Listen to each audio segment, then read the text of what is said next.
no internet connection. Jacob had to write a 10-page paper on Abraham Lincoln by tomorrow. He hadn't even started yet. He always procrastinated, but he always got good grades, too. Jacob poured himself a cup of coffee and drank the whole thing. He opened up his laptop. Then, he opened up a blank document. Next, he opened up the internet browser. He had to look up information on Abraham Lincoln. When he clicked the enter button to look up information, it said there was an internet connection problem. He checked his router. It looked fine. He double-checked if he typed Abraham Lincoln incorrectly. He tried turning his Wi-Fi on and off. It still didn't work. Jacob started to sweat. He knew his teacher wouldn't give him a deadline extension. Jacob called customer service and explained his problem. The person on the other line gave him suggestions, but nothing worked.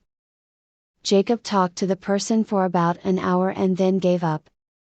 He was upset that he wasted an hour. It was already 9 p.m., and he had to turn in his paper at 8 a.m. Jacob had to turn this around. He went to the library, picked out 10 books on Lincoln and used the library computer. He finished writing at 2 a.m. He ended up getting an A on the paper. She has a unibrow. Marissa was born with a physical imperfection.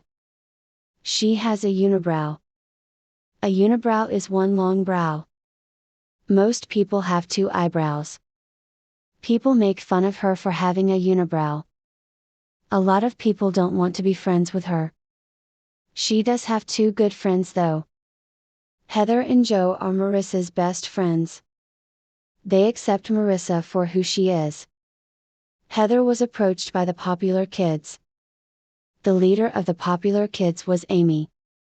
Amy offered Heather a spot in her group if she left Marissa. Heather thought about it.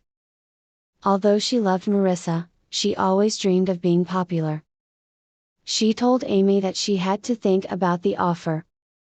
Heather told Joe what happened. Joe is mad that Heather had to even think about it. "You have been friends with Marissa forever," Joe said. Heather thought about it. She thought about all the times she and Marissa did homework together, ate together, and laughed together. It wasn't worth it to give all that up for popularity. She called Amy. "I'm never leaving Marissa, she's beautiful on the inside." After talking to Amy, Heather asked Marissa and Joe to hang out. No need to help others. Kimberly was very selfish. She only cared about herself and never did any favors for anyone. A classmate of hers asked for her chemistry notes, and she said no. The teacher asked her to read a section of the textbook out loud, and she said no. The principal asked her a piece of trash on the floor, and she said no. The principal called Kimberly into his office. He asked why she was so disobedient. Kimberly said that she didn't feel the need to help others when no one has ever helped her. "What do you mean no one helped you?" the principal asked. Kimberly explained how she never met her mom and dad. Her dad passed away before she was born and her mom died while giving birth. Kimberly was in foster care, and her foster parents were not the nicest people. They provided food and a home for her, but that was it. The principal felt sorry for her. Kimberly asked him not to feel sorry for her because she liked that she was independent. Planning a surprise party. Drake, Minnie, and Maribel have been best friends since they were 4 years old. They were inseparable. They had a lot of inside jokes, a secret meeting place, and friendship bracelets. They were very exclusive, too. They didn't want to include other people in their group. It would be too hard. Maribel went to a Thai restaurant with her family. She saw Drake and Minnie having dinner together. Why would they have dinner without her? It looked like they liked each other more than friends. Minnie was laughing and flipping her hair. Drake touched Minnie's hand. Maribel was upset.